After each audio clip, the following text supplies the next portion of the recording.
आप जानते हैं जो प्रधानमंत्री नरेंद्र मोदी जी जब G20 प्रेसिडेंसी उनके हाथ में आया तो तभी से ये इनके संपर्क में हम लोग अगस्त महीने से हम लोग उनके साथ वीडियो कॉन्फ्रेंस के साथ उनके साथ जुड़े थे। और ये G20 प्रेसिडेंसी प्रधानमंत्री जो हमेशा उनको कहना है जी कि ये प्रमोट यूनिवर्सल वननेस, पूरा यूनिवर्सिटी एक है, इसीलिए ये हमारा उपनिषद से उन्होंने लिया कि वसुदेवो कुटुंबकम, वसुदेवो कुटुंबकम, इसका मतलब है वन फैमिली और वन फ्यूचर। तो ये जो सोच है इंडिया का, जो ये संस्कृति है, ये G20 के माध्यम से उनका जो ये मैसेज है वो देना चाहते हैं। तो उसमें थीम 6 थीम है पूरा। यहाँ पर जो इंडिया में ये भारत में 2 दिसंबर 2022 से शुरू हुआ है ये, और 30 नवंबर 2023 तक ये G20 प्रेसिडेंट्स का वो चलता रहेगा। तो इसमें theme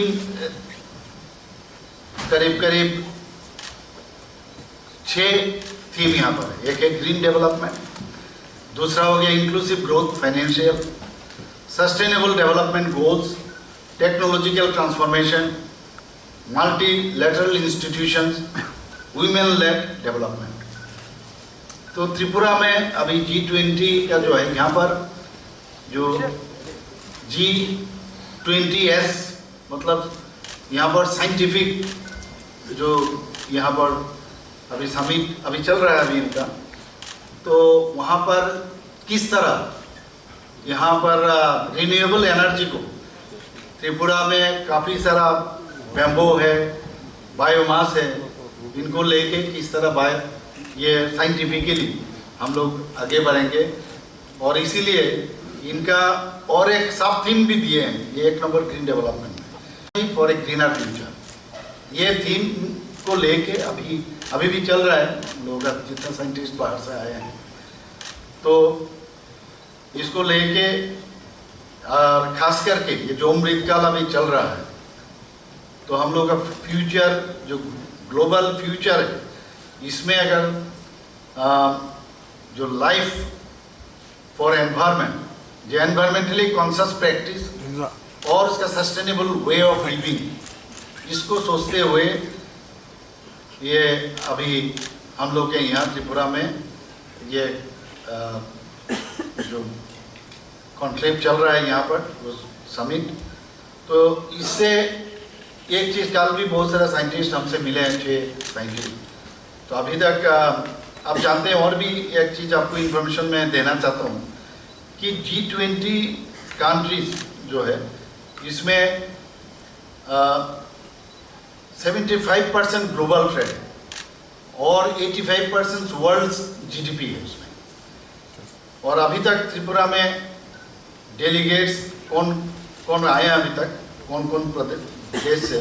China, Argentina, Russia, US, UK, Brazil, Australia, Indonesia, Korea, Morocco, Tanzania और इथियोपिया। और इनके साथ इंडिया के अंदर भी बहुत सारे साइंटिस्ट आए हैं। तो टोटल लगभग 150 डेलीगेट्स अभी ये G20 और साइंस का जो है समिट में आए हैं।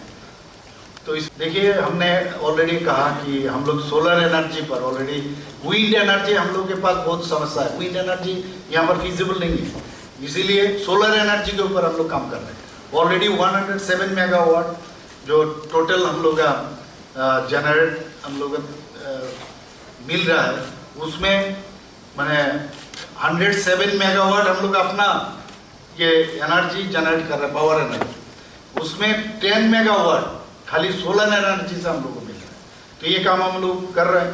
18 माइक्रो ग्रिड स्टेशन हम लोग रिमोट एरिया में जहाँ पर इलेक्ट्रिसिटी पहुँच नहीं सकता है वहाँ पर ऑलरेडी हम लोग भेज चुके हैं, वहाँ पर काफ़ी फायदा हो रहा है। और total 274 micro grid stations are in the pipeline. तो इसका मतलब है इसमें भी हम लोग ज़्यादा काम कर रहे हैं। और डुम्बुर प्रोजेक्ट, डुम्बुर एरिया में भी हम लोग सोलर एनर्जी को लेके काम, वहाँ पर भी काम चल रहा है। तो 2500 families have been covered under biomass programme, ये भी हम लोग ऑलरेडी कर चुके हैं। रिन्यूएबल एनर्जी लेके जो अभी यहाँ पर साइंटिफिक सेशन चल रहा है, ऑलरेडी 2 चीज़ को लेके हम लोग आगे बढ़ चुके हैं। लेकिन अभी ये ग्रीन हाइड्रोजन जो बेम्बो से, ये मेन मुद्दा है। और आने वाले दिन जरूर इसमें हम लोग इन्वेस्टर भी आएंगे गवर्नमेंट के तरफ से, और हम भी त्रिपुरा गवर्नमेंट के थ्रू से भी ये लोग काम करेंगे। 2500 फैमिलीज ये बायोमास में तो हो गया, और 3000 families will be covered under biomass programme. यही मतलब हम लोग का ये G20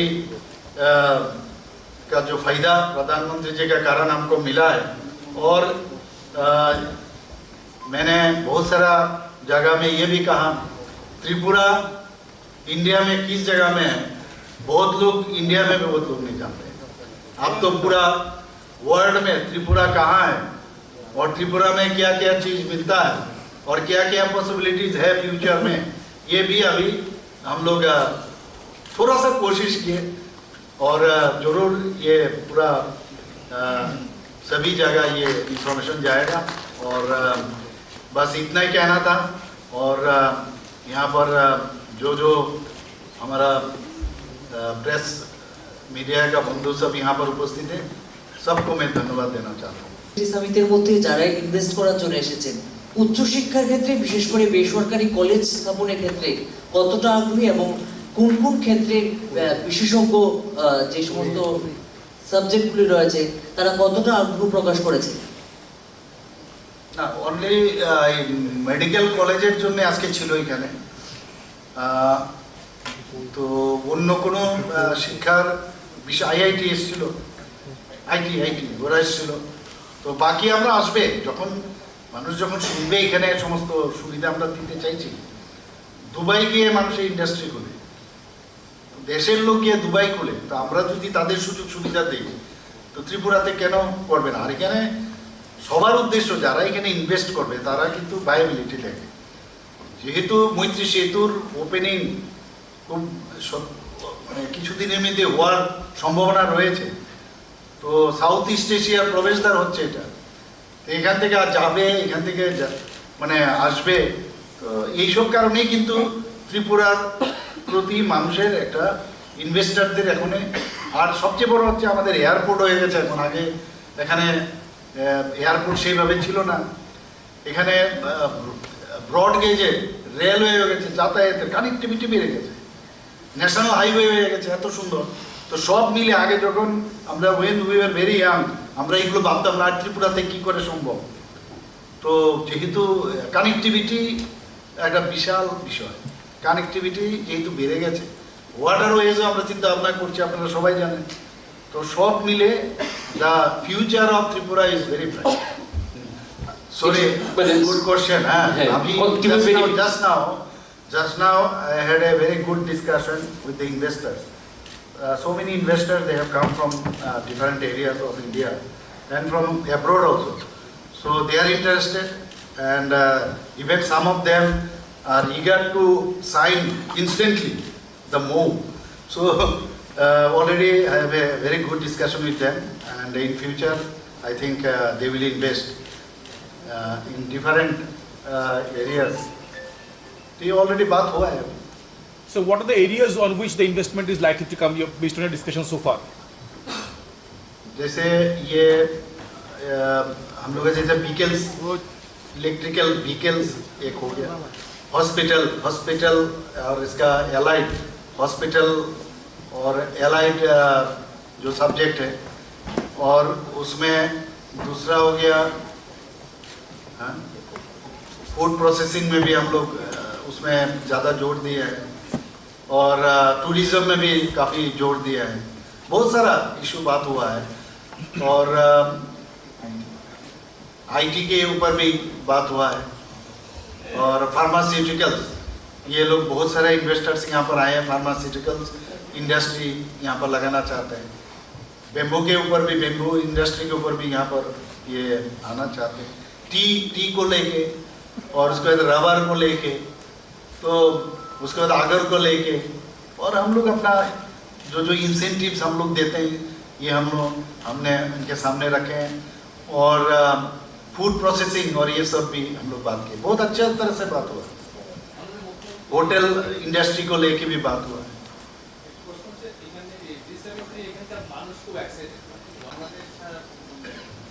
That a group of people have come. Group of people have come from Rajasthan, from other places also. They were not in the meeting, but through telephone or in person also they had talked to me, and now though we have to kickstart, clear cut. So you help said, us to kickstart. so you spoke about green hydrogen as one of the main things you have taken from this visit so far. So is there a timeline in the vision of the government by when you will be initiating the process? No, I told you that not only for this green hydrogen, because the first part and second part, there is wind too is not possible, wind energy. So we have this renewable energy of that is solar, then biomass.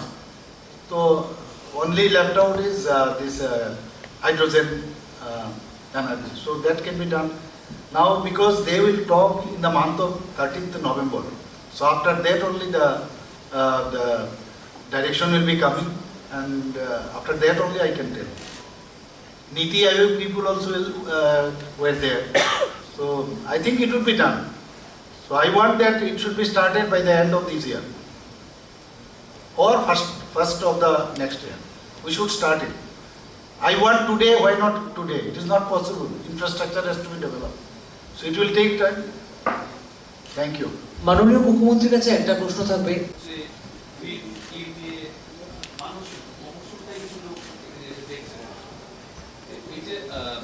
এই যে অভিজ্ঞতাটা, মানে এই যে অভিজ্ঞতা হলো আপনাদের এই যে সিমেন্টটা, মানে এই যে ইভেন্টটা, এইগুলো কন্টিনিউ চলবে, মানে একটা এটা কাজে লাগবে আগামী দিনে, এই যে গ্রিন এবং ক্লিন বা এই যে বিষয়গুলো সামনে এসছে। দেখুন, আমি একটা কথা বলছি, আমার একটু এমনিতে এনথুসিয়াস্টিক, আমি সাংঘাতিক। তো সাস্টেনেবল হতে হবে। খালি এলাম, একটা সামিট হলো, এই ধরনের মানসিকতা নেই। এবং আপনি দেখেছেন এক্কা পার্কই হোক, অ্যালবার্ট এক্কা পার্কই হোক, বা কুমারী টিলায় সেই ফাউন্টেনই আমরা যেটা করলাম, বা গ্রিন হাউস, বা যেটা আমাদের নীলমহল, হ্যাঁ, সব বিভিন্ন জায়গায় আমরা করলাম। বারবার আমি সিএস সাহেবের সাথে কথা বলেছি, বারবার বিভিন্ন সেক্রেটারির সাথে, মাননীয় মিনিস্টারের সাথে বলেছি, এটা সাস্টেনেবল হতে হবে। মানে করলাম ট্যুরিজমের যাতে ডেভেলপ হয়। ওখানে আপনারা দেখবেন মন্দির ঘাট থেকে আরম্ভ করে এত সুন্দরভাবে, রাজঘাট ওখানে এত সুন্দরভাবে উডেন দিয়ে যে জেটির মতো এত সুন্দর বানিয়েছে। এবং আগেও নির্মল দেখেছেন, এখনও যাবেন, উজ্জয়ন্ত প্যালেস ওখানে দেখেছেন। এখানে কন্টিনিউয়াস যাতে এই ফাউন্টেন চলে, এটা পার্মানেন্ট ইন নেচার হয়। এর জন্য আমাদেরও দায়িত্ব থাকবে, সবাই এখানে ত্রিপুরাবাসীরও দায়িত্ব থাকবে, এবং এর থেকে কিন্তু আর্নিংয়েরও ব্যবস্থা থাকবে, এমপ্লয়মেন্টও জেনারেট হবে। আজকে এখানে যারা ইনভেস্টার ছিল তাদের সাথে প্রথম যে বিষয়ে আমি কথা বলেছি, যে আপনারা ইনভেস্টমেন্ট কত করবেন, কি পরিমাণে এমপ্লয়মেন্ট এখানে জেনারেট হবে। কারণ এমপ্লয়মেন্ট গভর্নমেন্ট খালি চাকরি দিলে হবে না, বারবার আমরা বলি। তো সেই দিশায় আমরা চাইছি যে এক্সাইটেড নো ডাউট, এর জন্যই তো বলছি যে এক্সাইটেড, সেই এক্সাইটমেন্টকে আমরা স্ট্রিমলাইন করে সেটাকে সাস্টেন রাখাটা আমাদের কর্তব্য। এবং যারা এখানে সাংবাদিক বন্ধুরা আছে, এই বিষয়গুলো মানুষের কাছে আপনারা যখন নিয়ে যাবেন, সমস্ত জনতার কাছে, তবেই আমাদের যে ভিজন ডকুমেন্টস থেকে শুরু করে আমাদের সরকার 2.0 বা 2.0 যে সরকার, সেটা আগামী দিন আমরা আমাদের মধ্যেও সেই যে এনার্জি ডেভেলপ করবে, যাতে আমরা মানুষের জন্য কাজ করতে পারি। এক একজন এক এক রকম বলছে। অনেকে বলছে যে 30 করোড়, অনেকে বলছে 10 করোড়। তো এরকম প্রজেক্ট আমরা বলছিলাম 10 করোড় তো এখানে হবে না, আপনি তাহলে উদয়পুরে লাগান, এটা সমস্ত বা ঊনকোটিতে লাগান। অনেকে বলছে যে 50 করোড়, কেউ বলছে 100 করোড়, কেউ বলছে 300 করোড়, এরকম বিভিন্ন জায়গায়। যখন যে জায়গায় সুইটেবল হবে, যে জায়গায় প্লেসমেন্ট হবে, আর তার ভাইবিলিটিও দেখতে হবে। একজন মেডিকেল কলেজ এখানে খুলতে চায়, তো মেডিকেল কলেজ খুলতে গেলে মেডিকেল কলেজের আমি জিজ্ঞেস করলাম যে ফ্যাকাল্টি কোথা থেকে পাবে, তো বললেন আমাদের মেডিকেল কলেজ অলরেডি আছে, ওখান থেকে আমরা আনবো। তা ওনাকে আমি প্রশ্ন করলাম, আপনি ট্রান্সপোর্ট করলে হবে না, পার্মানেন্ট থাকতে হবে। ট্রান্সপোর্ট করে এখানে যখন এনএমসি আসবে এখানে রাখলে হবে না, কারণ আমি জানি বিষয়টা। তো কারণ বায়োমেট্রিক্স আছে, ডেইলি ফ্যাকাল্টি আছে কিনা, এবং যেহেতু বাংলাদেশের অনেক যারা বাংলাদেশ থেকে এখানে এসেছে আমার সাথে দেখা করেছেন, বলছে যে আমাদের আপনাদের ত্রিপুরাতে বিশেষ করে আগরতলা হয়ে বেশিরভাগ এই বাইরে প্লেনে করে কলকাতায় যাচ্ছে ট্রিটমেন্টের জন্য। কেউ হায়দ্রাবাদ যায়, কেউ আপনার তামিলনাড়ুতে যায়, চেন্নাই। আপনাদের এখানে যদি হয় আমাদের পক্ষে অনেক সুবিধে। তো আমি বললাম আমাদের এখানে তো একটা আছে, বলে এই স্ট্যান্ডার্ডের ঢাকাতেও আছে। তো যারাই আজকে হসপিটালের যারা ইনভেস্ট করতে চাইছে তাদেরকে বলেছি, ওই বড় বড় যেসব আমাদের হসপিটাল যারা খুলেছে বিভিন্ন জায়গায়, সেই স্ট্যান্ডার্ডের আসতে হবে। আমি নাম বললাম না, এই ধরনের স্ট্যান্ডার্ডের যদি এখানে হসপিটাল খুলেন তাহলে বাংলাদেশ থেকে এখানে লোক ট্রিটমেন্ট করে যাবে। তো এইভাবে কথাবার্তা, বেশ সুন্দর কথাবার্তা হয়েছে। जैसे बहुत सारा ऑर्गेनाइजेशन है, ministry of external affairs, department of science and technology, NITI Aayog, ministry of finance, office of the principal scientific adviser to the prime minister, and some of the NGOs and research institution dealing with clean and renewable energy. मैं बार बार पहले भी बहुत सारे जगह में आप लोगों को कहा है कि ये तो है ही ग्रीन एनर्जी और clean energy for greener future, ये तो मेन एजेंडा है हम लोग का। साथों साथ हम लोग जैसे पार्ट ऑफ द एक्सकर्शन हम लोग कुछ स्थानों को जो बाहर से आए इन लोगों को दिखाए, हम लोग विजिट भी किए और भी करेंगे। जैसे अल्बर्ट एक्का पार्क, कुमारी टीला जो फाउंटेन ऑलरेडी हो चुका है वहाँ पर, और ऑक्सीजन पार्क और योगा सेशन, पूर्वाशा स्टेट एम्पोरियम वहाँ जाएंगे लोग, जा चुके जाएंगे, सिपाहीजला वाइल्ड लाइफ सेंचुरी उसमें भी जाएंगे, और नीरमहल उसमें भी हम लोग लेजर लाइट के साथ म्यूजिक का बंदोबस्त किए हैं, वो भी देखेंगे। और नीरमहल को इतना बढ़िया से हम लोग सजाया, महाराजा वीर विक्रम किशोर माणिक्य बहादुर जो लास्ट महाराजा है उनके समय में ये नीरमहल बनाया, चारों तरफ पानी और बीच में ये राजवाड़ी। तो ये हम लोग का डिपार्टमेंट से सभी मिल के इतना बढ़िया से उसको बनाया और सजाया।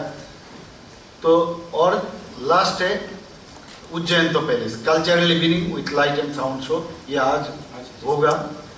तो ये दिखाने का मतलब तात्पर्य है, ये एक्सकर्शन ये तो मेन समिट भी है और साथ में ये एक्सकर्शन का पार्ट भी रहते हैं, ताकि त्रिपुरा के बारे में। और स्टॉल आप लोग देख चुके हैं, यहाँ पर सभी स्टॉल यहाँ पर हम लोग यहाँ पर दिखाया, और सब बेम्बू से सब स्टॉल बनाया। तो बेम्बू के ऊपर जोर हम लोग दे रहे हैं, और बेम्बू से क्या क्या नहीं हो सकता, उसका कॉम्प्रेसिव स्ट्रेंथ बेम्बू का टोटल 21 स्पीसीज है त्रिपुरा में, लेकिन ये लोग कह रहे हैं सब बेम्बो में कुछ बेम्बो है जो क्वालिटिव है, जिसमें कॉम्प्रेसिव स्ट्रेंथ हो या टेंसाइल स्ट्रेंथ हो, ये उसमें ये काम करना चाहते हैं। बातों बातों में ये भी बात हुआ कि बेम्बो को बेस करके हम लोग बहुत सारी चीज़ कर सकते हैं। जैसे वियतनाम में कुछ साइंटिस्ट ने कहा जो वियतनाम को मॉडल आप बना सकते हो, मतलब वहाँ पर बेम्बो को लेके इतना फिनिशिंग प्रोडक्ट, इतना अच्छा तरह से पैकेजिंग सिस्टम, इतना अच्छा काम किए हैं। तो आप इन लोगों से भी आप बात कर सकते हो।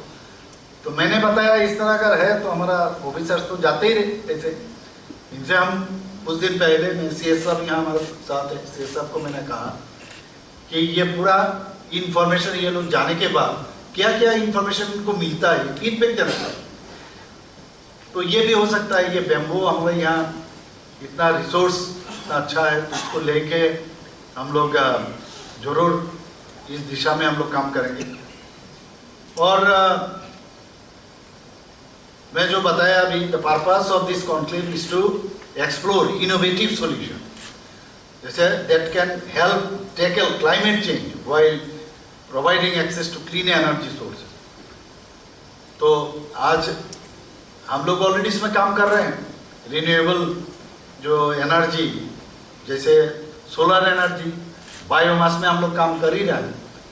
तो ग्रीन हाइड्रोजन जो अभी इस साइंटिफिक जो कॉन्क्लेव हो रहा है उसमें ग्रीन हाइड्रोजन के ऊपर काफ़ी ज़्यादा जोर दे रहा है। तो ये बैम्बू से ये लाना चाहते हैं, उसमें शायद इलेक्ट्रोलाइसिस करके, एक तो पानी को भी सेपरेट कर सकता है इलेक्ट्रोलाइसिस करके, मिथानॉल से भी इलेक्ट्रोलाइसिस करके ये ग्रीन हाइड्रोजन जो हमारे एनर्जी के लिए रिन्यूएबल एनर्जी, उसको कैसे यहाँ पर इसको आगे बढ़ें और इसको कैसे करेंगे, ये सब पूरा चीज़ लेके बात करेंगे। और ये सब लेके ये पूरा नॉलेज हमारे यहाँ प्रोडक्ट से शुरू करके हर चीज़, ये जो नॉलेज ये लोग गैदर किए, ये जब ये 30 नवंबर जब ख़त्म होगा, ये कलेक्टिव जो इंफॉर्मेशन सभी 200 जगह में पूरा इंडिया में ये इस तरह मतलब जा रहे हैं लोग, G20 का सदस्य। तो ये लेके वहाँ पर एक बात होगा कहाँ कहाँ क्या चीज़ है, और इसको लेके जो इकोनॉमिकल स्ट्रेंथनिंग जो करना चाहते मेन, और इसके ऊपर बात होगा। तो ये यही मेन मुद्दा है। तो आप जानते हैं कि हाइड्रोजन, ग्रीन हाइड्रोजन पॉलिसी जो गवर्नमेंट ऑफ इंडिया 2023 में इन जनवरी एक यूनियन बजट में भी है, ये 10,000 करोड़ ऑलरेडी सैंक्शन किए हुए, ईयरमार्क किए हुए। तो इसको सामने रखते हुए हम लोग भी कर सकते हैं, उसमें उसको यूज़ कर सकते हैं उस फंड को। तो इसीलिए त्रिपुरा में इतना रिसोर्स हम लोग के पास है बैम्बू, इसको लेके हम लोग generating green hydrogen from bamboo, ये हम लोग सोच रहे हैं, ये जरूर करेंगे, हम लोग प्लानिंग है। और